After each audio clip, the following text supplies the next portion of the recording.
Hello, thanks for joining Your Body Advocate podcast. I'm Ruth Cummings, your host, and today I am interviewing Dr. Karl Robison. He's a homeopathic physician who was my doctor as I was growing up. And this is part of a series from episode 7, where I talk about creating your most effective team of health professionals. Please enjoy this really fun interview with Dr. Robison. And let's take a deep breath to relax. Ready?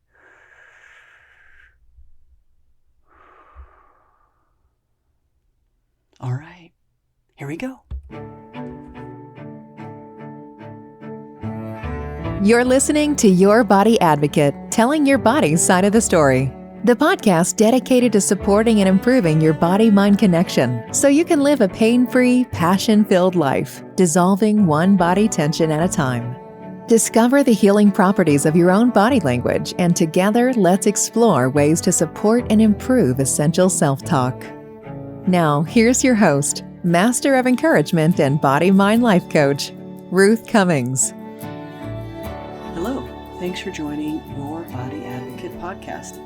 I'm your host, Ruth Cummings. Today is July 4th, 2002. I just wanted to mention that because I went to Dr. Karl Robison's home today to interview him, and it was really fascinating, and I can't wait to do another interview. He just recently got over COVID, and he was very ill.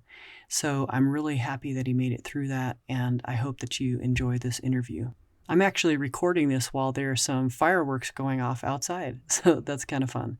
I wanted to give you some background on my guest today. Karl Robison holds medical licenses in Texas and New Mexico. He received his BA from Yale University and his MD from Heinemann Medical College in Philadelphia.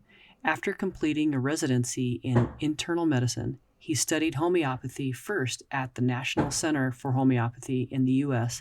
and later at the Royal Homeopathic Hospital in London.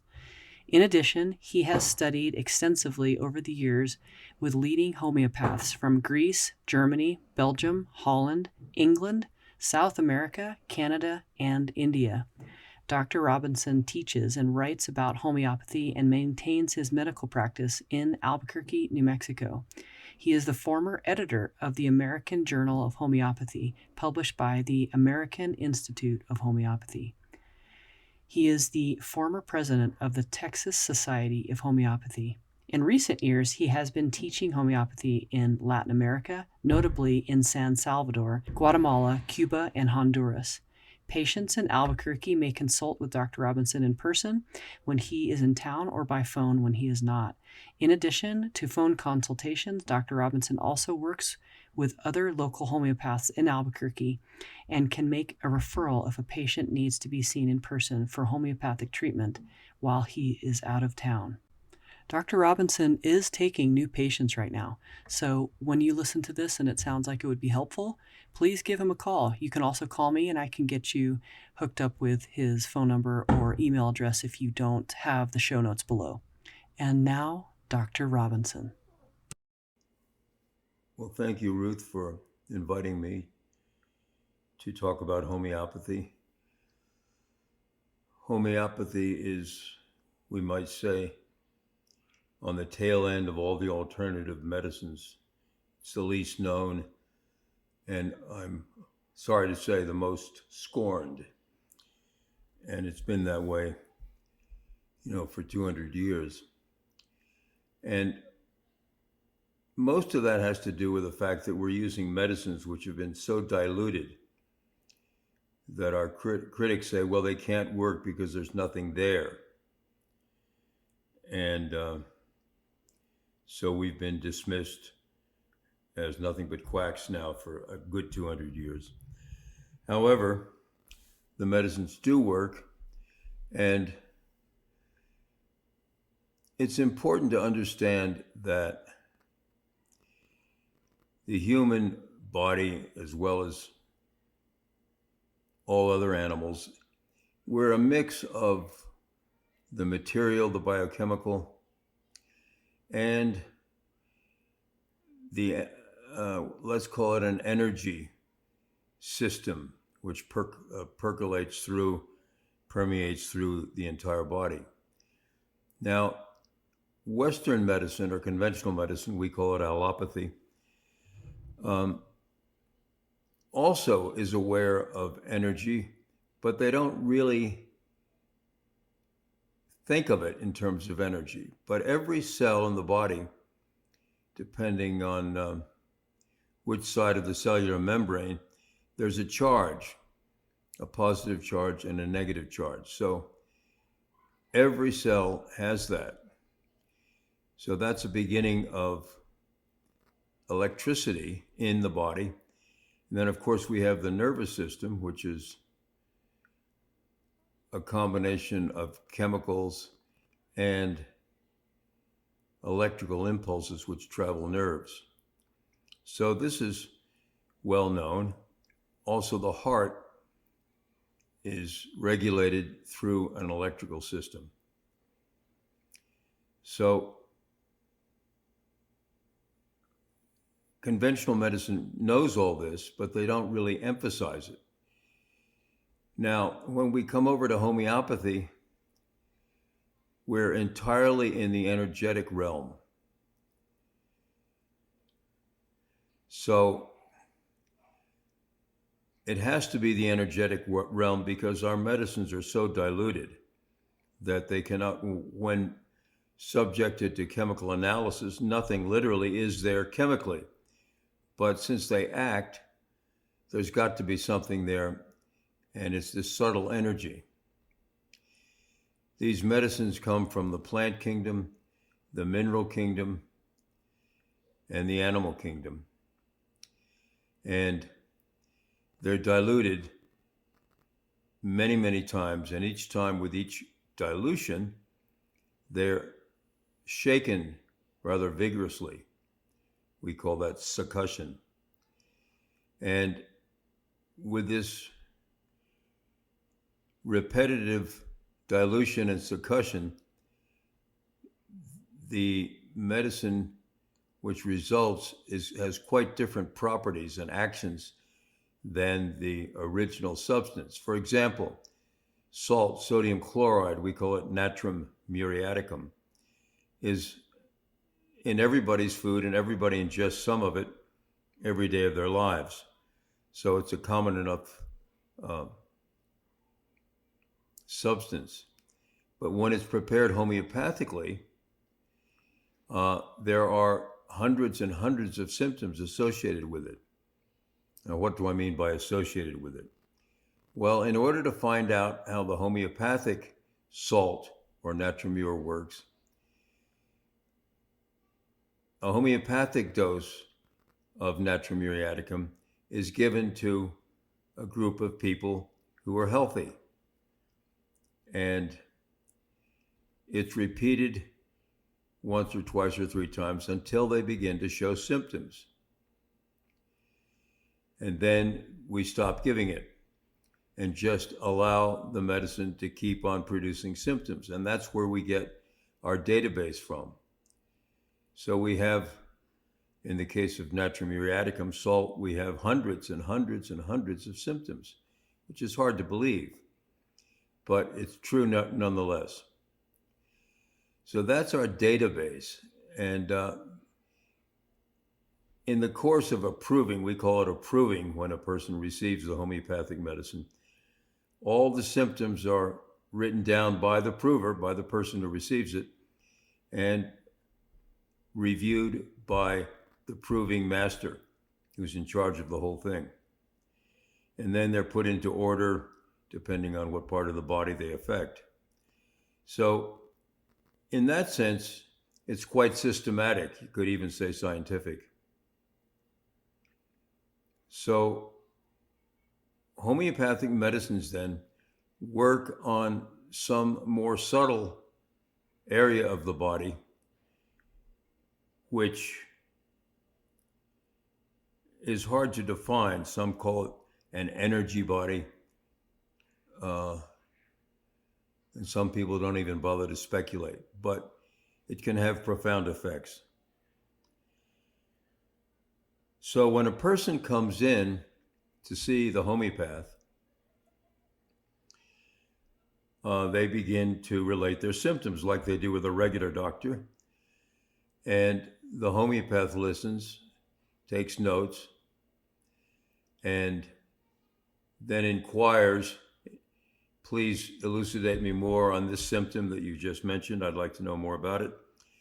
And so we go deeper and deeper, finding out how the person's reacting to his or her disease. Now, when the interview is over, we then evaluate the symptoms we have, and we look for a homeopathic medicine which corresponds to the symptoms that the patient is complaining about. So we have a little saying, like cures like. So for example, natrum muriaticum, salt, is known to be very useful in many, many illnesses, but there's often a lot of grief associated with natrum muriaticum. There's been unresolved grief over the loss of a loved one or a broken up romantic relationship. And so, along with that, people who need homeopathic salt, natrum muriaticum, tend to have a craving for salt, which is rather peculiar. And they tend to have oily skin, especially on the face. They also tend to be highly sensitive to bright, direct sunlight. And they're warm-natured or warm-blooded. Now, if the person were to come in and say, I have these migraine headaches, and I've had them for some years now, my first question would be, when these headaches started, what was going on in your life? And at that point, the patient might choke up, might begin to weep, and said, well, my son was killed in Iraq so many years ago, and it was within a month or two after that that the migraines began. Now, the fact that the woman is still crying, literally, years and years later over the death of her son, suggests that it's an unresolved grief, and the fact that the headaches came on shortly after learning of her son's death suggests that the grief is related to the headache. So right from the start here, we are truly holistic insofar as we're paying attention to the mental and emotional symptoms as well as the physical symptoms, in this case, migraine headaches. Now, so she receives a dose of natrum muriaticum, and when seen next, usually in a month, if the medicine's working, she will say, I've had far fewer headaches, and when I have had one, they're less intense and they don't last as long. And then I might say, well, how are you emotionally? Have you noticed any changes? And she said, well, yes, I feel stronger in myself, and I'm much more able to talk about and deal with the death of my son. Although I must say, in the first few days after taking the medicine, I cried an awful lot. Now, this is actually typical of a correct homeopathic medicine, that the symptoms can exacerbate or increase in the first 24, 48, 72 hours or so, and then start to resolve. So we see on two levels, the mental emotional level and the physical level, that the person is improving and getting well. Did you know that I had a really bad reaction to one of the remedies that you gave me? I started throwing dishes and cussing at my parents, and they called you, and you said, "Oh, good," and they didn't really know what to do. But yeah, it was the right remedy. So yeah, this is, we call this a homeopathic aggravation, and it's actually a good sign, as long as the person goes through it and starts to improve, which they usually do. But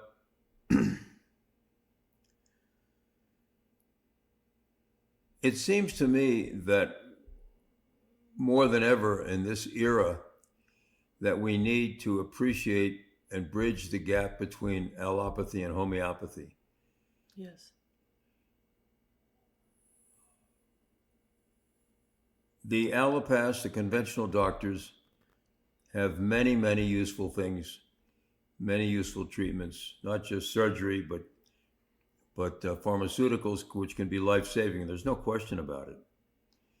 And we, homeopaths, have hundreds and hundreds of medicines which can cure all kinds of chronic ailments, which regular medicine doesn't have a very good track record in. So I propose that we need each other and that we respect each other. Now,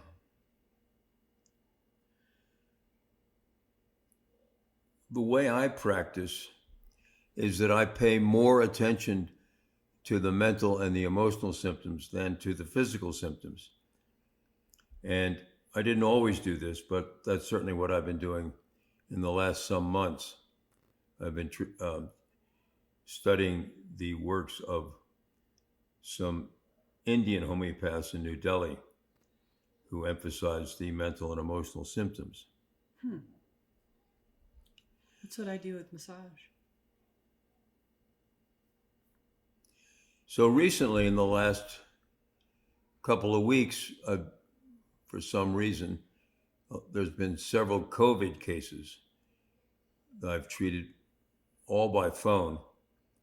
A couple in Guatemala, where my wife is from, and the rest here. And so my wife's mother, who's about 90 years old and has a number of chronic ailments, comorbidities, they say, came down with COVID despite having been fully vaccinated plus the booster, and she was hospitalized. So my wife took the case and came up with a medicine called arsenicum album, which is white arsenic. Now remember, it's diluted to the point where there are no molecules left, so it's quite safe. It's the energetic residue of the original poison. Anyway, I think it was her daughter gave arsenicum album to her mother, just 2 or 3 doses over a very short period of time, a few minutes. And she improved rapidly and was out of the hospital in 2-3 days. No kidding. Wow. So that's unusual in COVID. COVID tends to be reluctant to get better quickly. And now we don't treat the disease per se, the name of the disease per se. We treat the way the person is reacting to the illness. So 4, 5, 10 people with COVID may very well get 5, 10 different homeopathic medicines depending on how their symptoms manifest. So 3-4 days ago,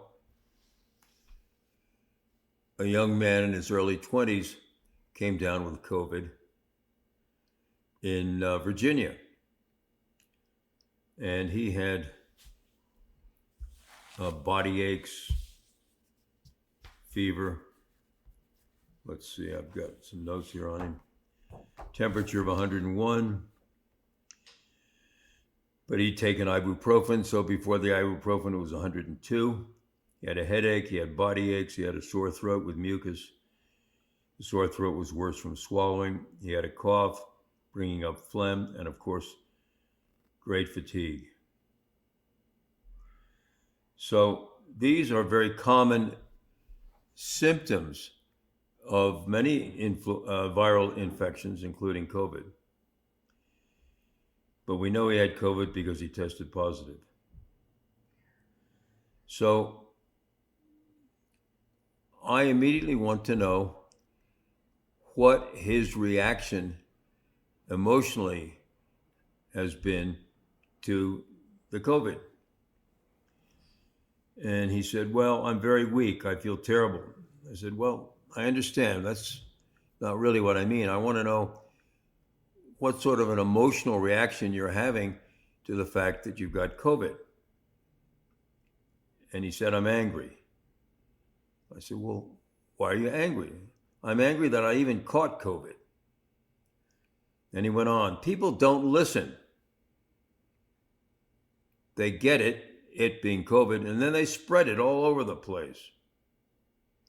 And other people get sick because of their dumb actions. So he's quite angry, and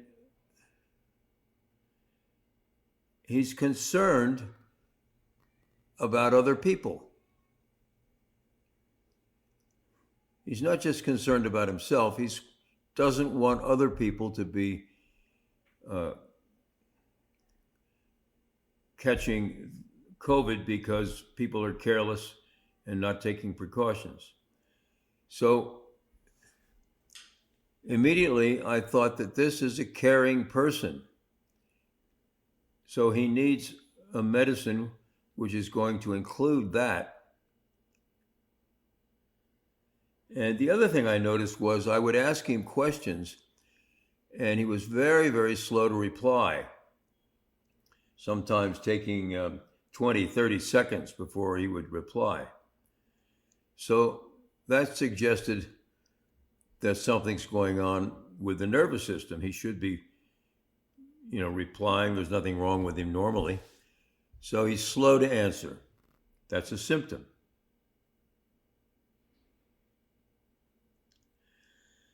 Then he said, I want to be left alone. That can be a symptom also. And I said, well, why do you want to be left alone? He said, I don't want to spread COVID. So here we have it again. He wants to spare others from COVID.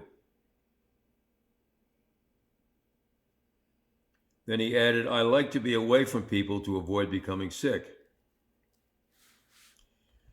Then he told me something. I asked about his thirst, and he said, well, I like cold drinks.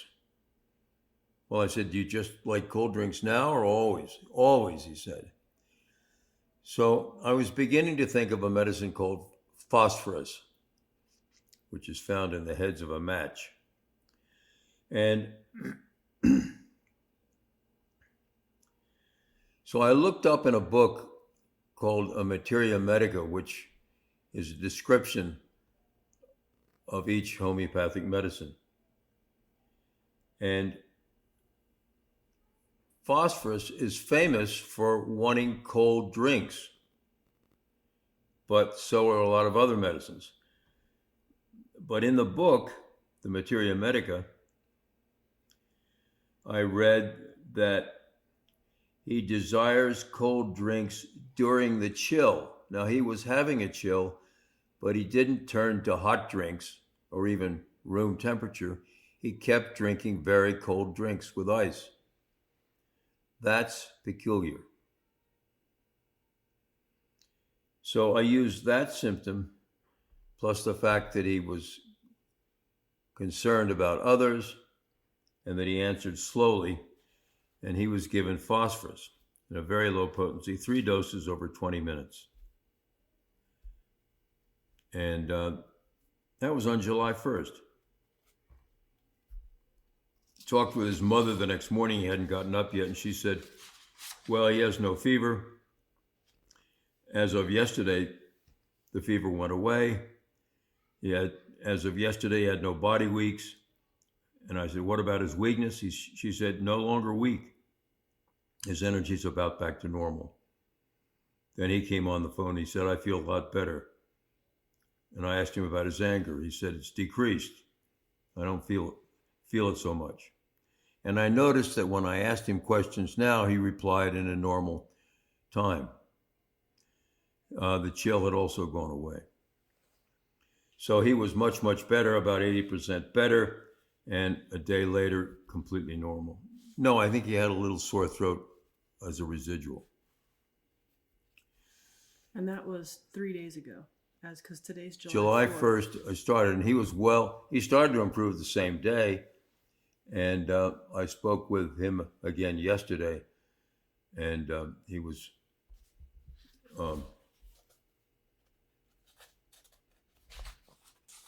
virtually well. I think it's a slight sore throat.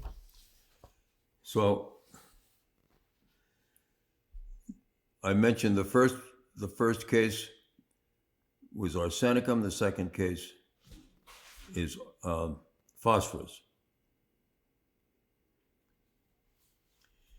Now,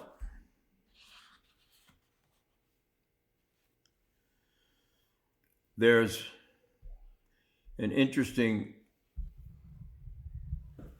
case of eczema in a young woman born in 2008, so she's 14, almost 14.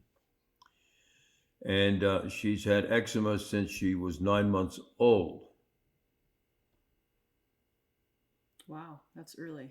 And shame on me, I've been treating her for years, and she's made some improvement and then relapse, some improvement and relapse. So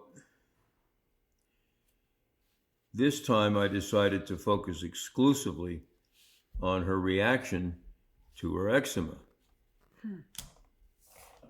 In other words, pay no attention whatsoever to the eczema, except to note it down. So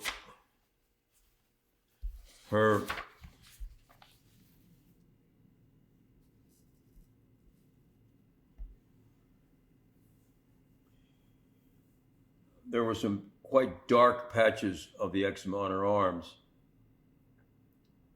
She's from the subcontinent, so they tend to be a little bit more dark in general when they're well, but these were much darker. So I said, well, what's your reaction to this eczema? And she said, I hate it. And so tell me more about hating it. How do you react having these unsightly lesions? And she said, well, I often try to hide it with a mask when I went to school. Of course, everybody was wearing a mask during COVID anyway, and I was glad to wear a mask because they couldn't see the eczema on my face.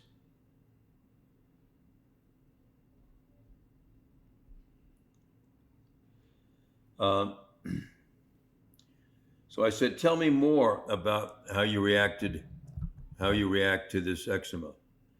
She said, well, it looked weird and I felt weird. I felt sad. I was sad and angry at the same time.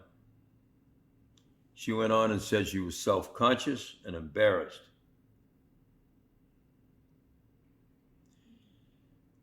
Then she told me something quite interesting, that she had been, in an effort to make her skin look better and maybe even go away, she would vigorously wash her arms. She had most of these lesions on her arms, not lower. So she would scrub her arms 2 or 3 times a day, pretty hard, and hoping that that would suffice to make the lesions go away. Oh. Now, in the books we have the symptom washing hands frequently. Doesn't much matter if it's hands or any part of the body, and there's 1 or 2 medicines there. But I didn't use that. I didn't use that symptom. I decided that this was a case of superstition. She was superstitious. She thought that by scrubbing her arms, the lesions would go away. And this is obviously not true. But the important thing was that she was superstitious. And she believed it. She believed it, yeah. Okay. Interesting. And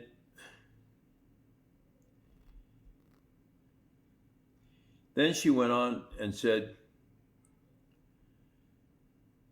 to her mother, "Why is my skin different from yours?" Meaning her mother's. So the fact that she wants to know why she has the skin problem is in itself a symptom. Most people wouldn't mention it. She said, "I want to know, why is my skin different from yours?" Now there's a symptom in the books which says, desires light. Now normally, the way I used to practice, I only use that symptom if a person loves sunlight or bright light. But after reading some books by these homeopaths in Delhi, they say anybody who really wants to know the reason, the cause of their illness desires light. Add in EN before. I want to be enlightened about my illness. So in that sense, they have used desires light as a metaphor for wanting to become enlightened about the cause of the illness. So, wow, great distinction. Yeah, very interesting. So I used 3 symptoms. The first one was hiding herself. She was hiding behind the mask, and of course she wore long sleeve shirts. She was superstitious, and she had a desire for light. This worked out to belladonna. Now, belladonna is a very common medicine that many lay people use. It's famous for other symptoms. Let me tell you what it's famous for. It's famous for acute fevers. Fevers accompanied by anything. It could be meningitis, it could be a sore throat, it could be just a fever by itself, it could be any viral infection. But belladonna is known for rapid action. It comes on quickly, and with it, the person's face and head become brighter red than usual and kind of flushed with heat. At the same time, the hands and the feet are much cooler than the face.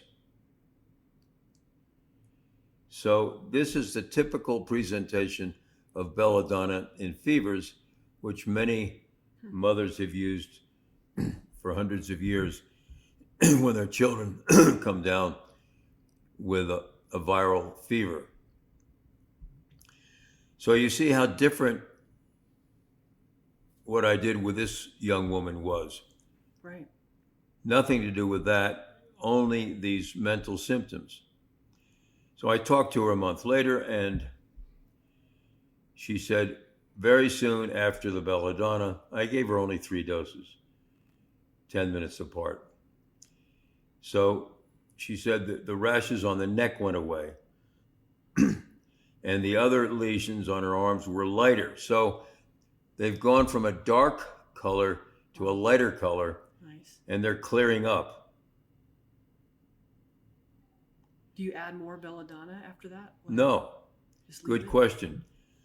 When the medicine starts to act, it's best not to interfere and repeat. Interesting. So, I think that it's what I've heard with people in our society when they take homeopathy and it helps them, they want to take a bunch more. yeah, oh yeah, everybody does. Yeah, completely And right. They'll. I've seen them empty one of those tubes. And yeah. So talk about what, like, no, you. Well, the average person hasn't been trained in homeopathy, so they just think, well, I'm going to take it like it's aspirin. I want the fever to go away. I want the sore throat to go away. So they overdo it. Yeah, everybody does that.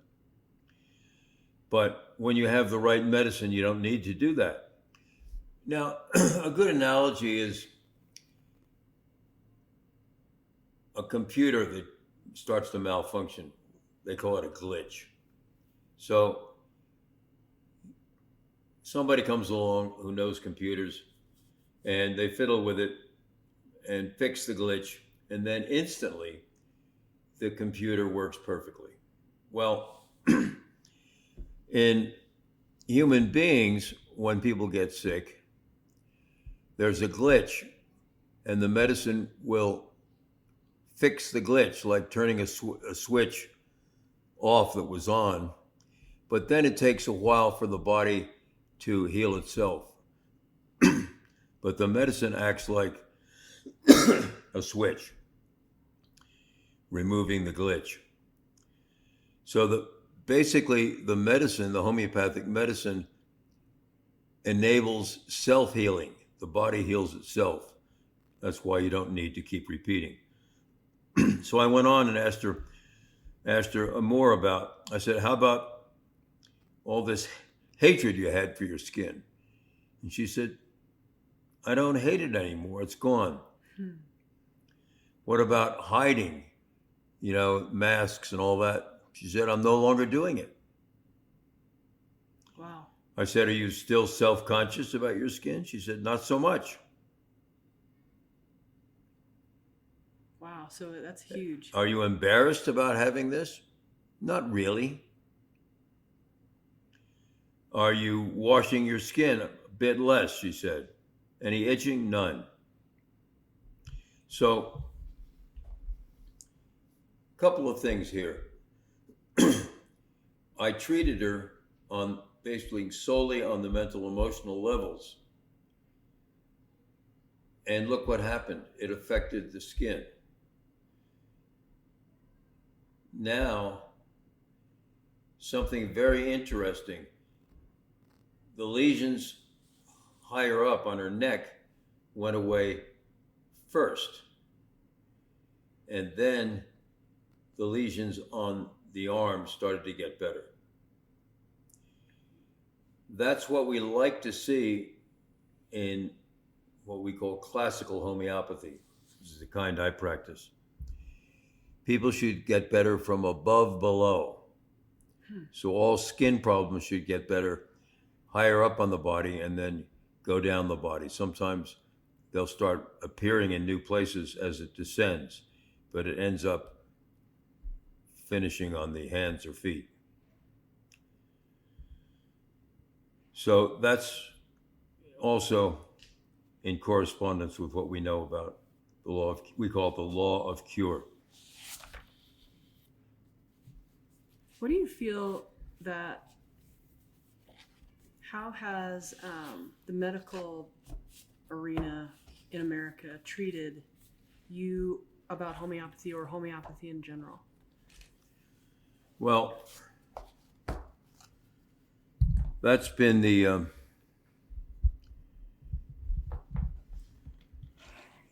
that's the bugaboo. They, first of all, conventional doctors, almost without exception, know very little or nothing about homeopathy. So they have a built-in prejudice against it. They may know that it's a very, very small dose. They also know that you can pick it up in the health food store. So if you can pick it up in the health food store, it can't be very potent, unlike our medicines where you need a prescription. So it's a bit hokey. And then they always say, well, where are your double-blinded studies? Well, actually, we do have some double-blinded studies, and they do show that homeopathy functions. There's many of them. But of course, they haven't read them. A word about double-blinded studies. In a double-blinded study, you have two groups. One gets the medicine, the other gets a placebo or an inert substance. And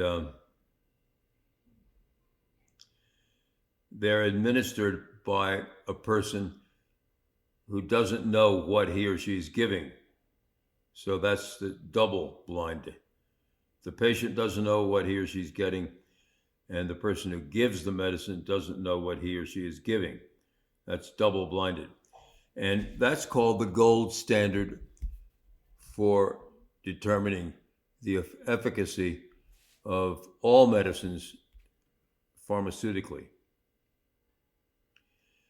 But it's interesting that penicillin, discovered in the either the 20s or the 30s by Fleming in the UK, when he discovered by chance that I forget, some substance killed the pneumococcal bacteria in a petri dish, and he went on to develop that substance, and it turned out to be penicillin. And it was so successful in killing the bacteria that it soon was in widespread use. And yet, as far as I know, nobody ever did a double-blind study. It was so obvious that the medicine worked, right, that people were happy to use it. So they call it the gold standard, but I think people kind of hide behind the idea of gold standard.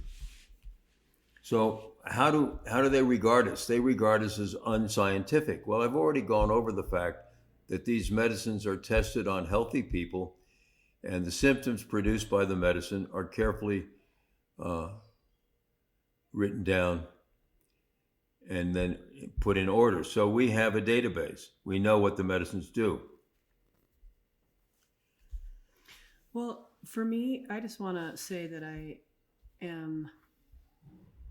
just want to acknowledge you for continuing the fight, because I came in the 80s with you, or maybe 70s. And I mean, it worked so beautifully for me, but anybody around me, that doctors would not listen. And it's just been so frustrating just in my life of knowing things that work, and they're giving us Ritalin instead. Or my daughter had a really bad concussion, and we were in the hospital, and I was doing a core treatment that's taught by Robert Stevens. And when they said that she was going to need surgery to take the blood pressure off her brain, but I was doing this type of treatment that was to pull the blood off her brain while we were waiting for the CT scan to be opened.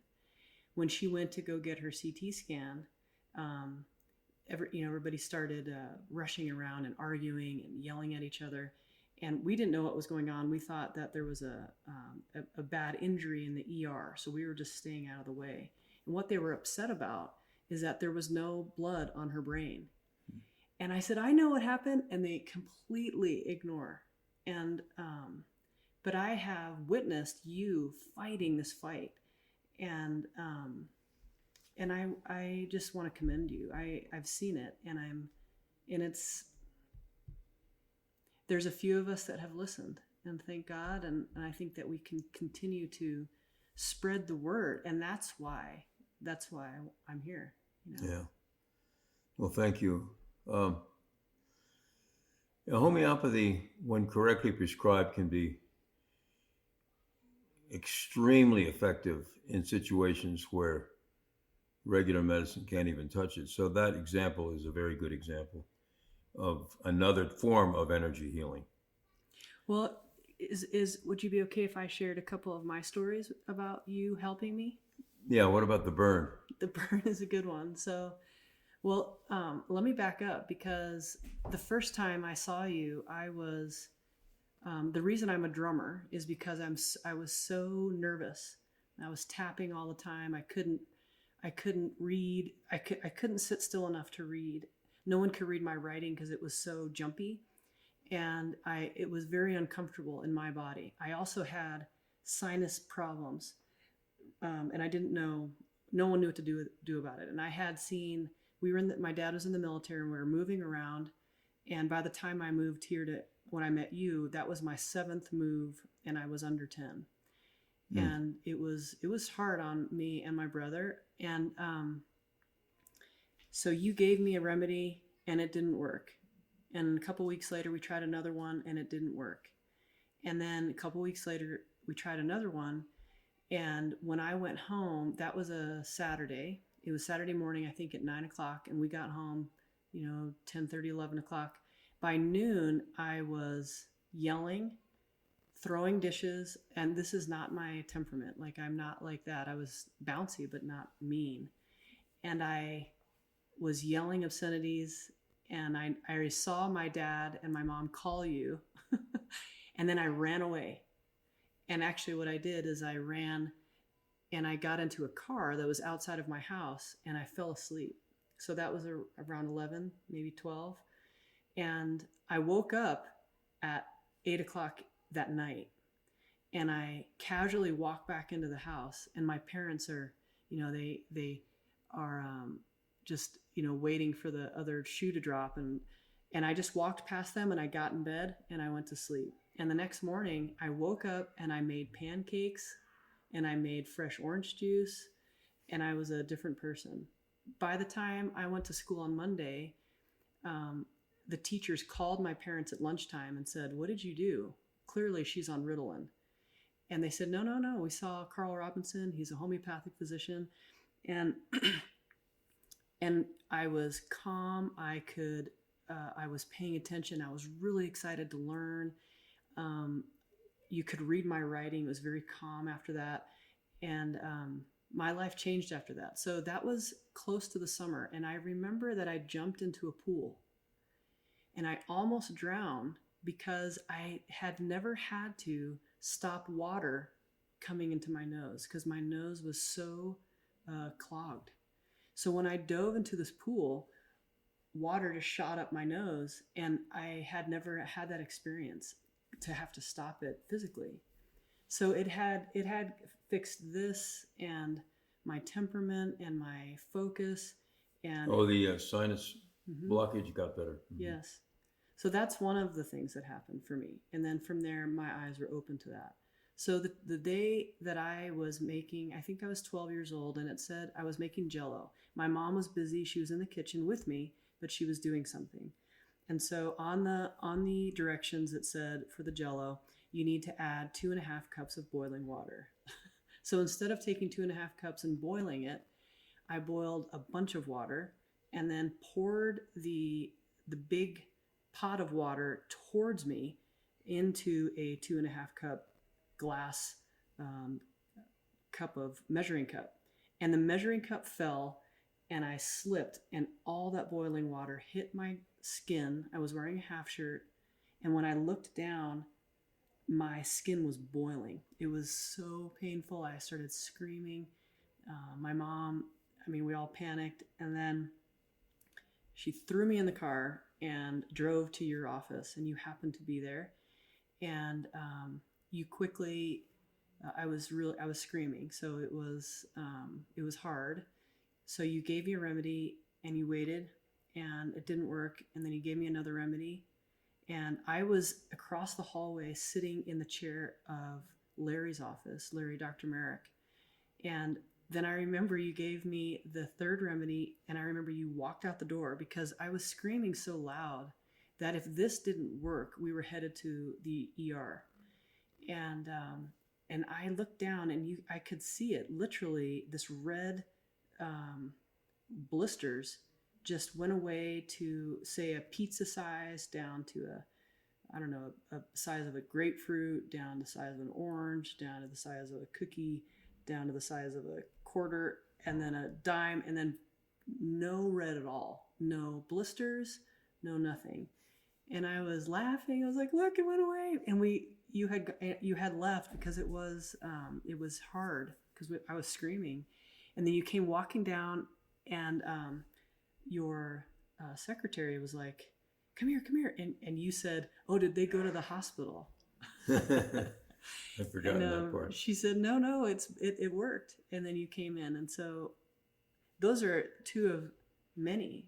You also helped my grandfather, Alex Zimmerman, with his polio. Do you remember that? A long time ago? And he had, he was teaching music at the University of New Mexico. So he had a bad limp and some other things going on with his body. And that's why we knew you were here. And so Marion, my grandmother, and then Alex, my Zimmerman, he came to see you, and that really helped him too. But I have a lot of stories. Those are my two favorites. And you're definitely one of my heroes in my life. Well, thank you. I think you should rephrase that and say homeopathy is one of my heroes. At any rate, it's a marvelous science, and I think I feel entitled to use the word science because it's very precise, really. Yeah. And what makes you sad about it? I'm not sad about it. I'm sort of reconciled to the fact that people are the way they are, and we tend to be easily conditioned. I think we come into the world tabula rasa, blank slate, and then we start receiving all these impressions, and then we go to school, and we go to church, synagogue, temple, wherever we go, and we end up being quite conditioned. And so people in this country, and probably throughout the world, are conditioned to admire and respect allopathic doctors.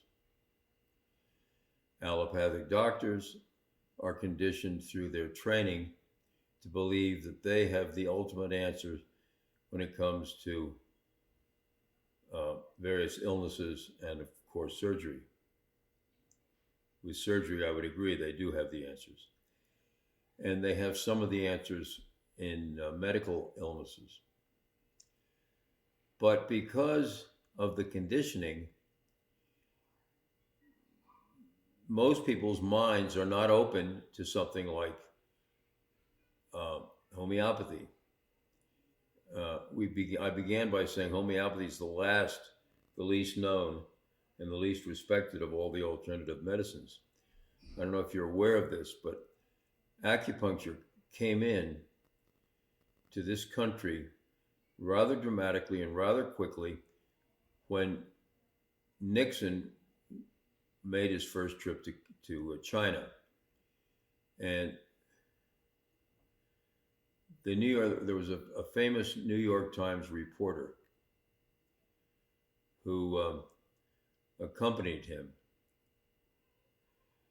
And this New York Times reporter developed acute appendicitis, was operated on, and for the post-op pain, he was given acupuncture needles, and the pain was easily controlled with the acupuncture. And he wrote about it in the New York Times, which was then and still is in part one of the, or if not the leading newspaper in the country. So this was like a bombshell, and suddenly there was a lot of interest in acupuncture. And pretty soon people were, studying it here and there and treating, all within a few years. This is entirely different from homeopathy, which came in much earlier, around 1840, I believe, and has faced an uphill battle of acceptance ever since. So acupuncture was readily accepted because of this journalist and his newspaper. Homeopathy's never had that distinction. In fact, the New York Times, as far as I know, has never, ever written a story about homeopathy. Shoot, that's too bad. Never. And, or if so, it's been to dismiss it as a sideline. So that's the kind of thing we're up against.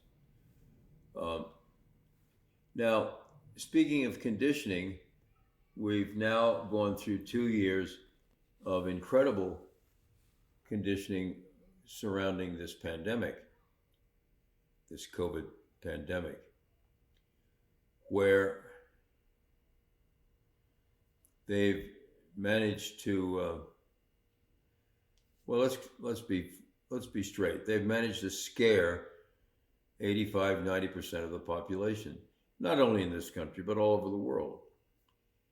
And people became, and some still are, so frightened that they would literally do anything that came down from the CDC, FDC,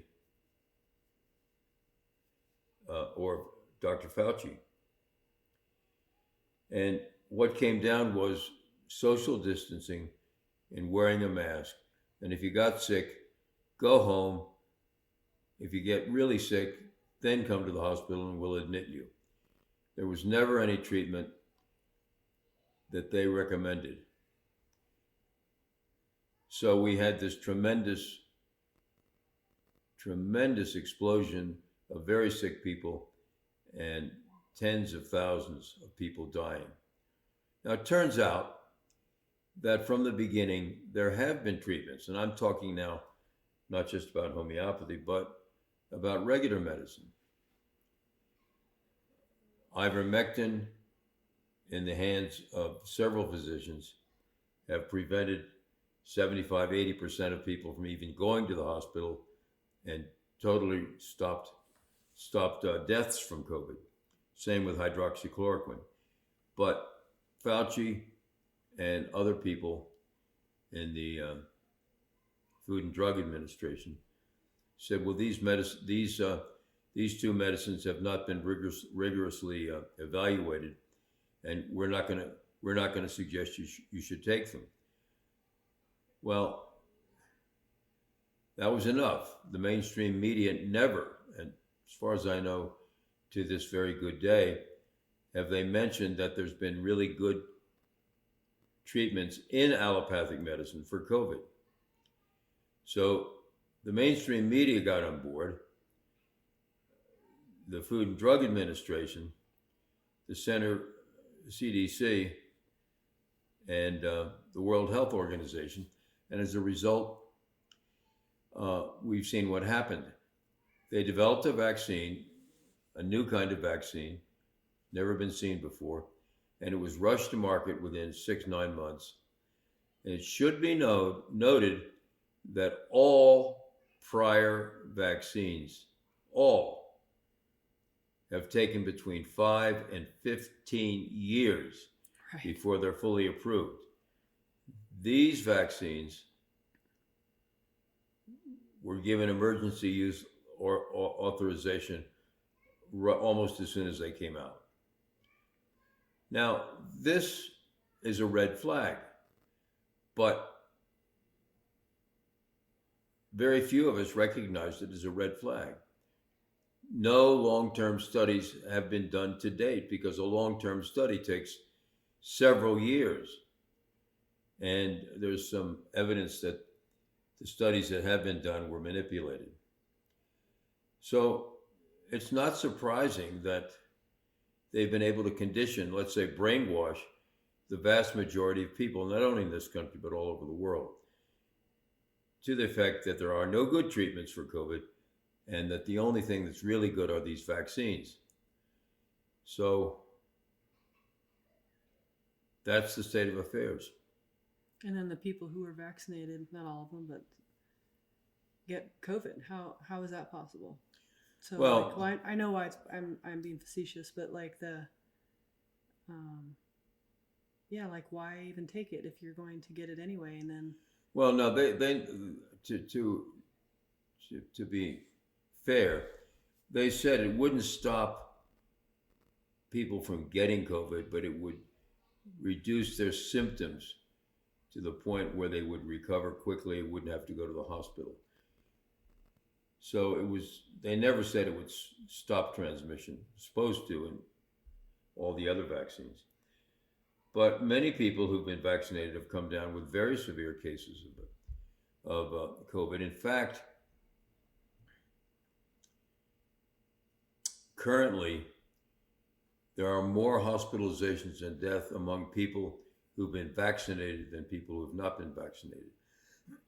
This first came to light in New Mexico in May, when the lead article in the Albuquerque Journal stated that in April, this was written in May, that the people who've been vaccinated were coming down with COVID more than the unvaccinated. And the reporter went and interviewed one of the state epidemiologists, because this epidemiologist said, well, we're not going to report this monthly report on vaccinated versus unvaccinated. The reporter said, well, why not? And they said, well, we don't want to confuse people. That was what she said in the article. Now they've gone back on that, and in the last 2 or 3 weeks they've agreed to start reporting it again. But this kind of thing has been going on all the time, where positive treatments, useful, efficacious treatments, have been not exactly suppressed, they've been ignored. Well, you could say suppressed. So that's the situation. So we have hundreds of thousands of deaths worldwide and millions of people who are very ill. Homeopaths all over the world have been treating COVID since the onset with very good results. So, but again, nobody's picking it up on homeopathy. So, right, I've never heard about it. Of course, that's suppressed also. Yeah. But it's suppressed with everything, like with many things that I've seen you guys, I've seen you help in my own life, but it's never talked about. And it's so sad that I just wish our medical community could be honest with each other and be a team instead of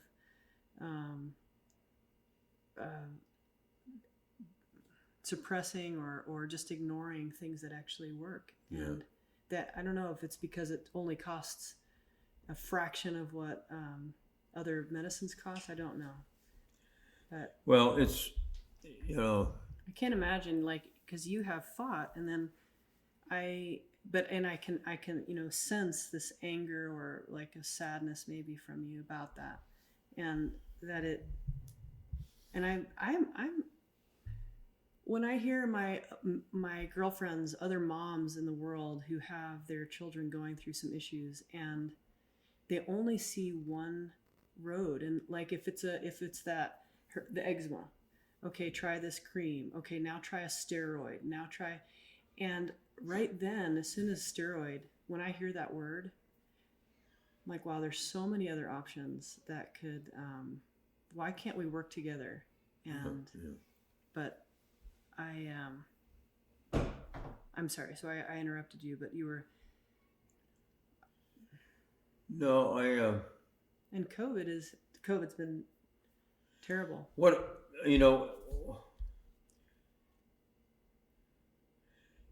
the people who have all the power over the media and the information that gets out, whenever they hear any criticism, they call people like me conspiracy theorists. But from my point of view, they're the ones that are conspiring to not provide reasonable reasonable costing medicines for COVID, and covering up the fact that there are reasonable things. So that to me is a conspiracy. But they're calling us the conspiracy. So there's a kind of war going on. But we're in such a minority that nobody pays attention. You have to go to certain websites to even find out anything about it. Right. No, I agree. And it's very frustrating that this information, some people have never even heard the word homeopathy or Right. heard the word Ayurveda or acupuncture. I agree with you, is more, I don't know if it just seems more sexy to people or why, or maybe it wasn't as close to mainstream medicine, that I'm sure, I don't know why it wasn't as threatening as homeopathy, but yeah. Mm-hmm. Well, do you want to take a break? Do you want to keep going? Let's take a break. Okay. Get some water. I don't know that there's anything much else to say, unless you want me to go over other cases or something like that. I do like the cases. The cases are always good. Yeah, we kind of got detoured into the pandemic thing. What do you think what would be, for someone who is just hearing this for the first time and they're like, wow, didn't even know that existed, or... Are we still being... Yeah, I can edit it. Yeah. You want to get some water? You good? I'm always shocked that people haven't heard of homeopathy or don't know that that's an option. But it is so, and what would you tell them how to get started, or how to get started? Just to call you or call another homeopath in their city, or what would you suggest? Well, the first thing is to know that homeopathy exists, and frankly, homeopathy has been preserved by lay people more than probably than by doctors in this country.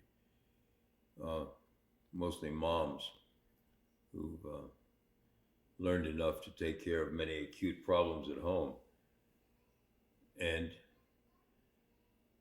a lot of women, mothers especially, get very interested in homeopathy, and some of them go on and take correspondence courses, of which there's a number, and some of them will go on and start setting up a practice. The great problem for lay people, is that it's hard to attract patients because they don't have a degree in medicine or anything else, and they have to be careful about what they say and if they make any claims. So it's tough for them. But that's the way to learn, is through these correspondence courses, or these correspondence courses. And then of course there's books people can read, but it's very difficult to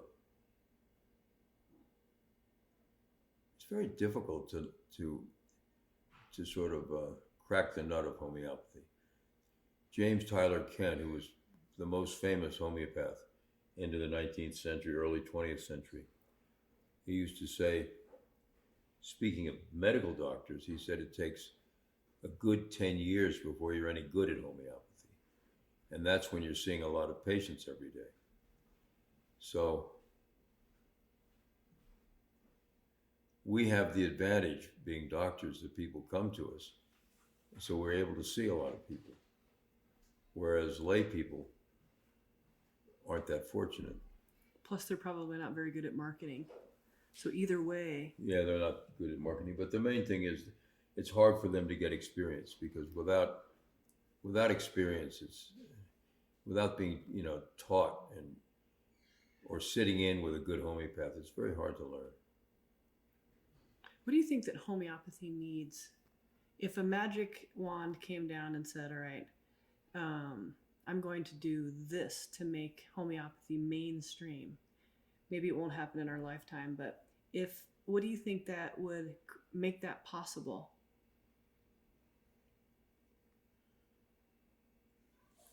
Well, you see, mainstream medicine, allopathy, they say they just want to see double-blinded studies. Well, we have some, but nobody's paying much attention. We don't have enough. So if there was a lot of money, we could do more trials. But it's not going to convince people, even if they show efficacy. It's not going to convince people because their minds are already made up. You know, there's that expression, don't confuse me with the facts, my mind's already made up. Right.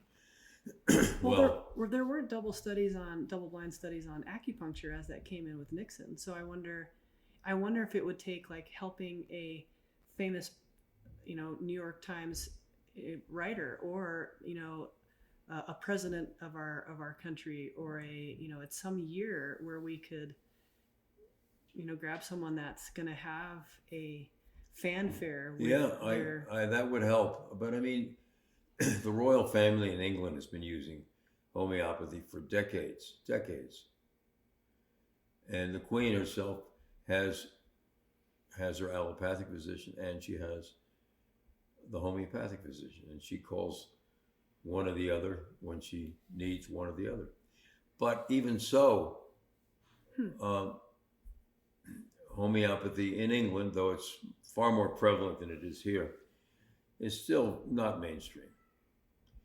So there's a person who commands enormous respect. She's the Queen, but it hasn't made much difference. I had an idea, which was, if there was suddenly $1 billion available, I would like to put up a bunch of billboards on highly traveled interstates and other places, saying something like, "Give homeopathy a chance," or, tired of not getting well, try homeopathy. To get the word out there, get it up. But I almost have not that anybody has that kind of money, because those billboards are costly, but I almost have the impression that the owners of the billboards would say, "We don't want to put up that message. We're not going to let you rent it." Right. Yeah, it does seem like a conspiracy against it almost. I totally agree. Where it is. So what happens now is that with a younger generation of medical doctors, they're a bit more open. Yes. But it's open to the extent like arnica. The patient goes in for their appointment with the doctor, the regular doctor, and the patient's better, and the doctor says, "You're better," and the patient says, "Well, yes, I've been doing homeopathy with so-and-so." And now they'll say, "Well, whatever you're doing, just keep doing it."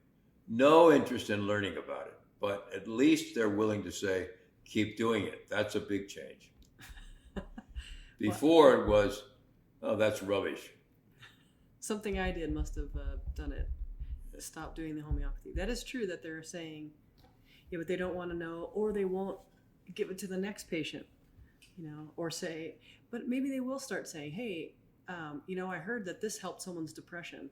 And since we're the leading use of depression meds in the world, but we only have, 3% of the people, maybe you should try homeopathy instead, or painkillers, or diabetic meds, or heart medications, everything that we lead. It would be great if we would give homeopathy a chance." Is that what you would say? Absolutely, just say, give homeopathy a chance. No phone number, no nothing. No, you better put a phone number in there. Yeah. But what's been your favorite case ever? About 5-7 years ago, a woman in Dallas showed up with ascites. Ascites, you probably know what it is. It's an accumulation of fluid in the abdominal cavity, and it's due to a malfunctioning liver. It's an extreme thing, and you die from it. What they do is that they stick a trocar in, which is a kind of Drain. razor sharp pipe. It's like a small pipe. So they puncture the abdominal wall and drain the fluid out. And then the patient will almost without exception, they'll reaccumulate the fluid within 3 to 9 days. And so then they can do it again. So there's basically no cure for it. And it's lethal. So I had a patient with that, and she was like hugely bloated and weighed much more than she should have weighed. And I gave her a homeopathic medicine. It was a medicine made of homeopathic mercury. And I repeated it frequently. And she started to lose weight. She started to lose this highly distended abdomen. And fortunately, I have pictures of her. And after 2 or 3 months of constantly repeating the medicine, her abdomen, which was like this, like a mountain, convex, shrunk to concave. Wow. It actually was depressed, and I have a photo of that. And so she had that particular problem has never recurred. She has other problems which were never resolved with homeopathy, but that one saved her life.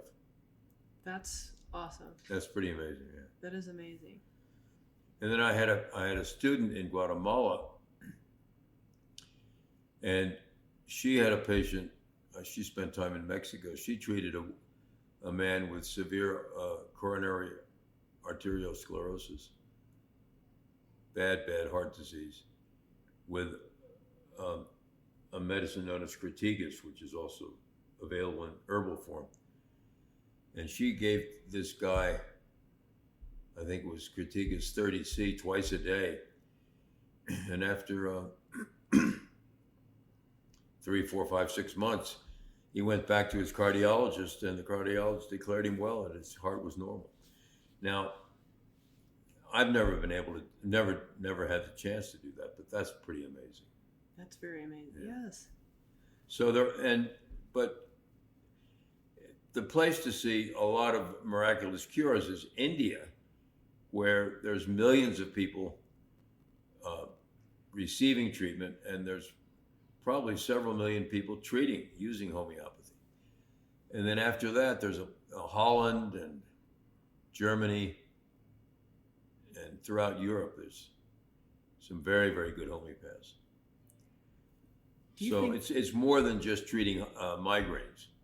You know, we actually, it's possible to treat pretty heavy-duty pathology. How about depression?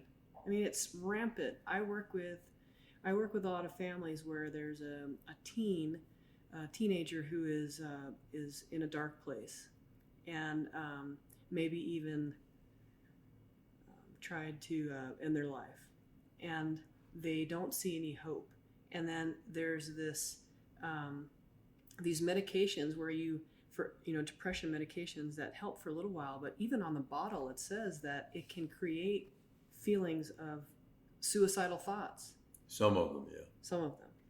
And I'm just wondering, is homeopathy have you had much success with helping, especially young people, but anybody, not have to take those meds? Yeah, we treat a lot of people who are depressed. A lot of people. And, with the right medicine, it depends. You have to get the right medicine.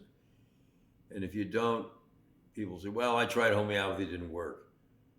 So you've got to find the right medicine. And virtually any illness can get better, including depression. Now, I would say, though, that when people are psychotic, it gets exponentially more difficult, if not almost impossible. some of these schizophrenics, it's very, very difficult. And autism is even more difficult. And I must confess that I've had rather poor results treating autism over the years. Some people have done it and helped them to achieve a much higher level of functioning, but in my hands, I've been very pleased. So there are certain illnesses which are very difficult. Chronic kidney failure would be very difficult. Cirrhosis of the liver, very difficult. You know, when you get into we call it end stage pathology, meaning it's the pathology that develops just before you die. That's pretty hard to reverse that. But it's been done, and again, it depends on how skillful the practitioner is in finding the correct medicine. So how does someone find a skilled practitioner? Well, the National Center for Homeopathy in, I think they're in Fairfax, Virginia, they keep a list of homeopaths, both lay and medical doctors.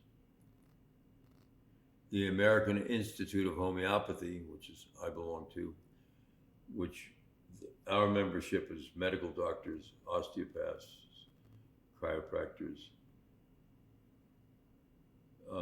We have a list of practitioners, and they tend to be often fairly good. Have you run into some favorites that you've met through the years in America? And I know. Favorite what? Homeopaths. Like I know you know some like in Guatemala and India and places, but in America where someone could communicate with them. Are there some favorites you have? Yeah, there's many, but those two organizations is where you'd find them. Okay. Not with you, but with, okay. Yeah. Great. Anything else? I have a lot of other questions, but this is long enough. What sort of other questions? Oh, all right. I want to know more about,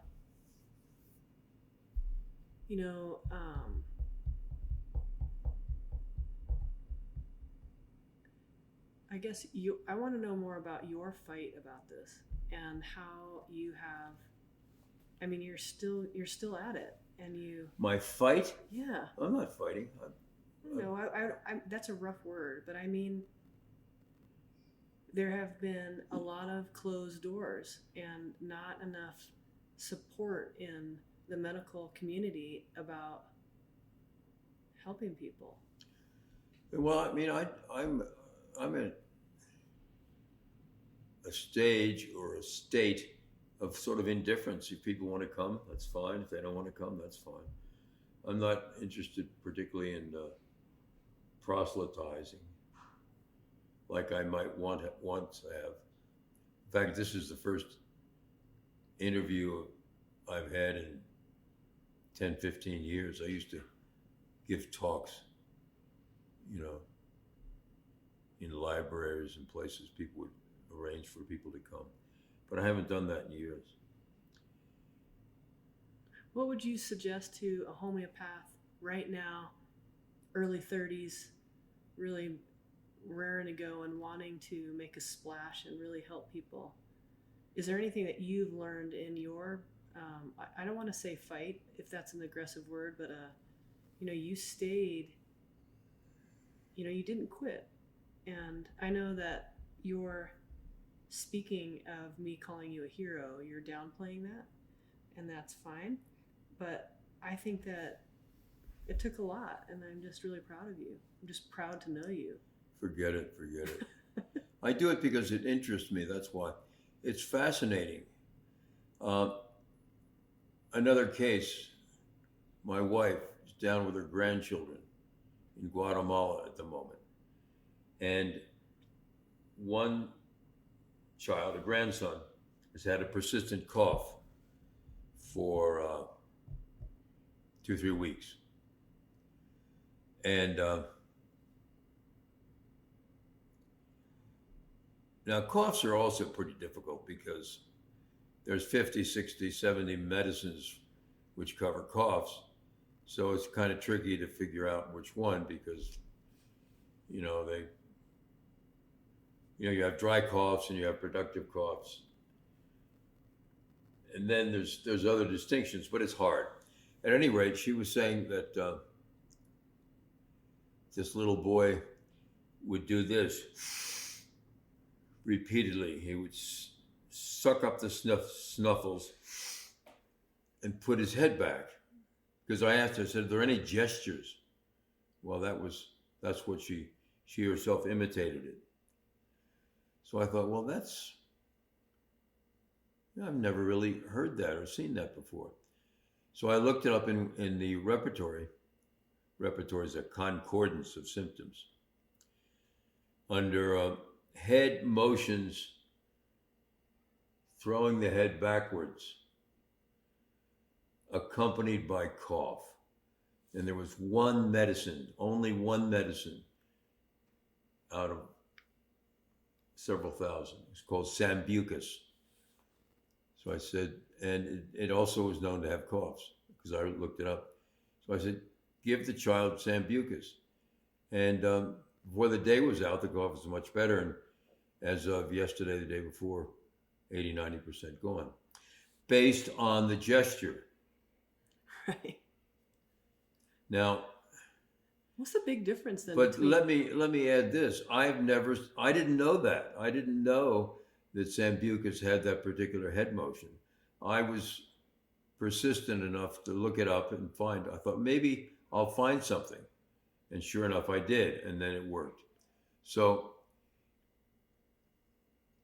you can't downplay a gesture. Hey, well, I want to thank you, Dr. Robison, for being here, Karl. And do I have your permission to come back and do this again sometime? Sure. I'd like to talk about things we think about. Sure. The way we can help our world with homeopathy. I would love your input. I appreciate your time here at your house on the 4th of July in 2022. Well, you're most welcome. Thanks for having me. Thanks for joining me today for this interview with Dr. Karl Robison. What a treat that was. He's so amazing. Just a brilliant man.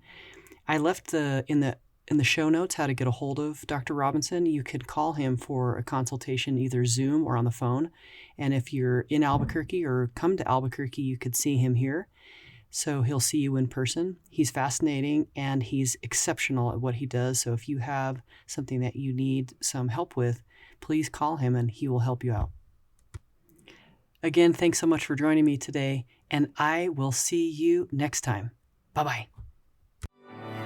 Thank you for listening to Your Body Advocate with Ruth Cummings. We're so glad you've joined us today and truly believe you can live a pain-free, passion-filled life. To connect with Ruth, work with Ruth, or to grab your free ebook, go to ruthcummings.com. We'd love to hear from you. Don't forget to rate, review, and subscribe so you don't miss our next episode. Until next time, friends, be open, include the unincluded, think outside the box, and spread love and kindness one smile at a time.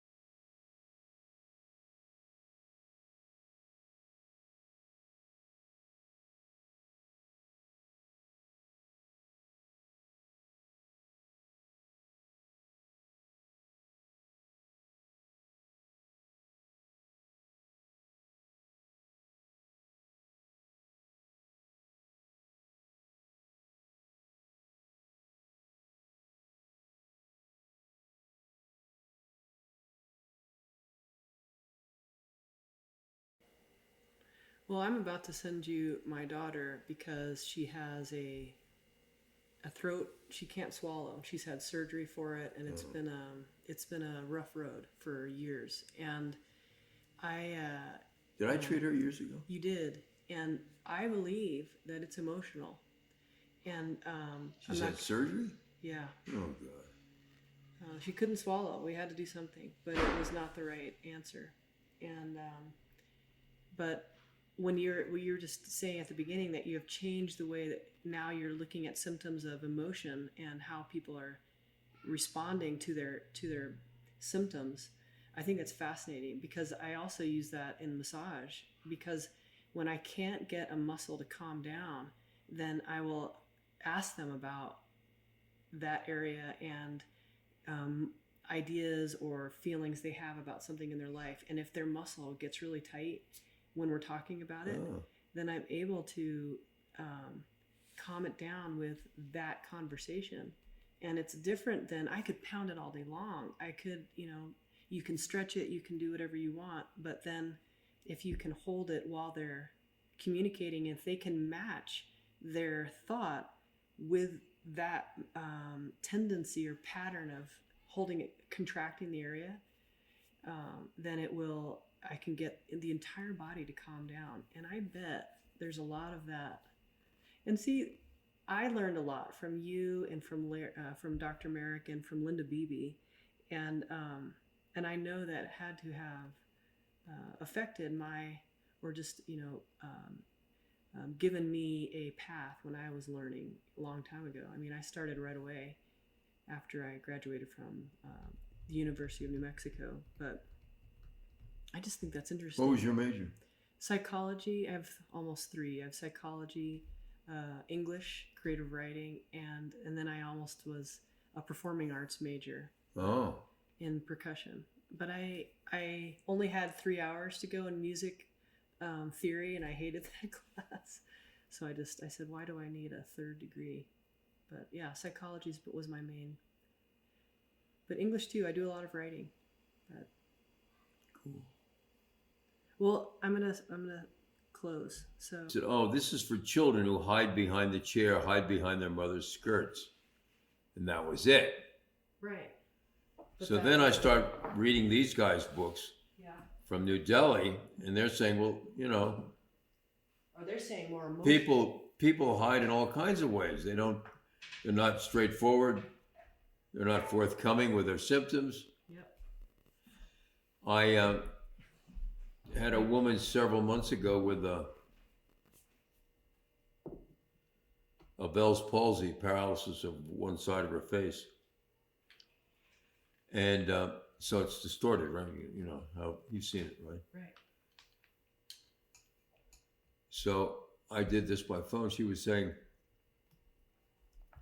I'm about to start looking for a job, but I'm hesitant to go in. I don't want people to see me this way. That's hiding. Right. You see? Yes. Interesting. Or I think I may have had a Zoom with her. She would go like this with her hands to cover the paralyzed side, you see? It's hiding. Interesting. But all we knew was, it's the kid who hides behind his mother's skirts. I mean, pathetic compared to what's possible when you expand it into more of a metaphor. For sure. I mean... So it turns out, this is unbelievable. I'm glad we didn't even mention it. The guy's father, he's now dead, figured out this system. And he wrote back in the 70s and 80s, he said, 40% of all cases need belladonna. He said globally. So I wrote his son, who'd been treating me, and I said, your father wrote this. Do you agree with it? And he said, yes. Now, if you can get 40%, any homeopath can get 40% improvement or cure, is doing really good. I'm talking about even the great ones. And here they're saying that 40% of all cases need belladonna. And since I've been doing this, I'm prescribing belladonna just about a lot of times. Now, do you think and that it was a culture only because we're hiding? Hiding is the main thing with them, according to them. But what's so curious is that all of us have been belladonna is fine. It's for acute illnesses, acute fevers and stuff like that. Because I think us as a culture, we do hide. We do hide. We can't say the truth, and you can't. Oh well, that's something else. That's true. That's true. People are. Yeah. Interesting. Yeah, this belladonna it's incredible, and it's really incredible based on the way we're all taught. Oh, it's an acute remedy. It's not used for anything chronic. Well, maybe sometimes we've used it for chronic, but 1% of the time. So it's a big change. Their name is Segal, Sehgal. Segal. Okay. And so it's like learning the whole thing all over again, because they have rubric. You know what a rubric is? It's Right. the symptom in the repertory. They have book after book in which they explain their take on a given rubric. And it's often very different from the way we used it. And here it is, it's a second language for them, because their language is Hindi. And That's very interesting. it's amazing, yeah. See, that's what I think is that if we could be partners as all these cultures and all these medicines, we say, you know, this could help. Oh, this helped one time. And if we could actually communicate like a team instead of everybody staying separate, especially Western medicine, who they're so, high and mighty and won't listen. But some of them do. But Yeah. then they keep it to themselves. Yeah. I don't know. I guess I'm a conspiracy theorist myself. Well, I've become one, frankly. I'm sorry. I didn't even get into it. I think the whole thing is a big setup. I do too. I think there's nothing but money behind the whole thing, money and power. Yep. And Well, it's frightening. I don't think that What's next, is going to be a monkeypox vaccine. It's coming. Probably.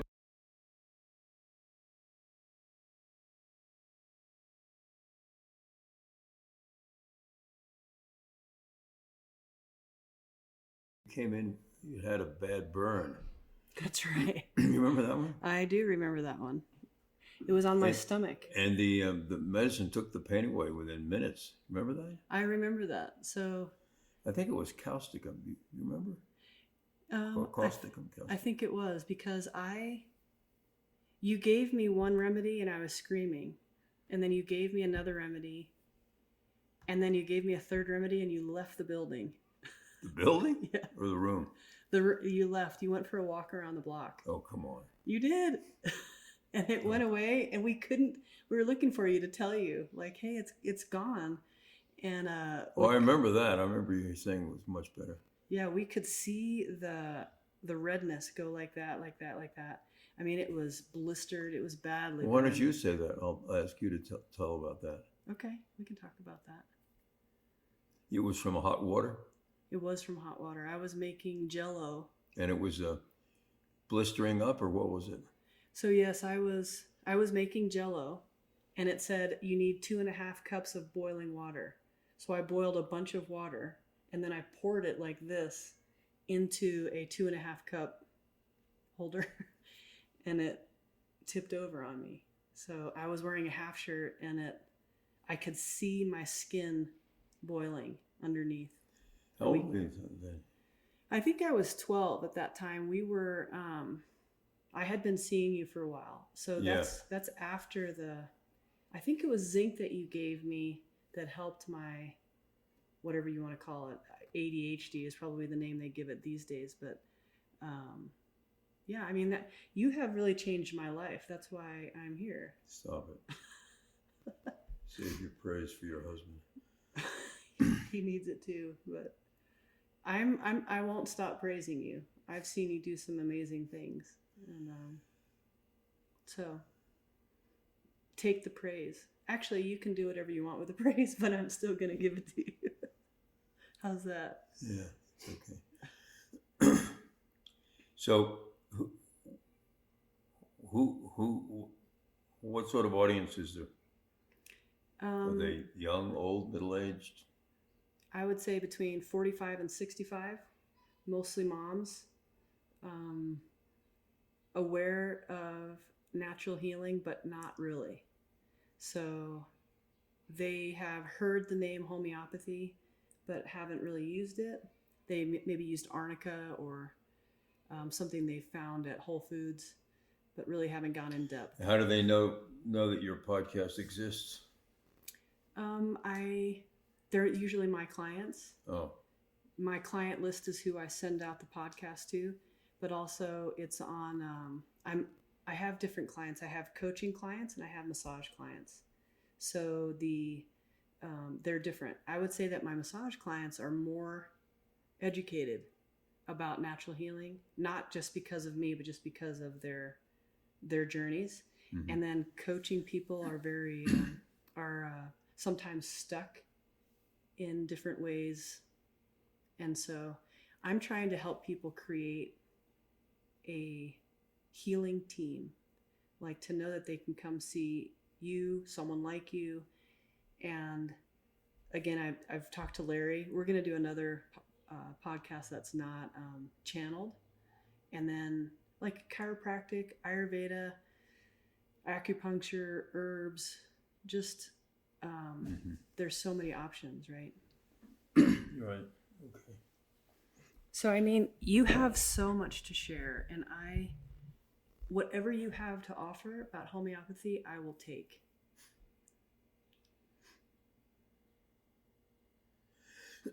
Okay. And we are a go, so we're recording anytime. Okay.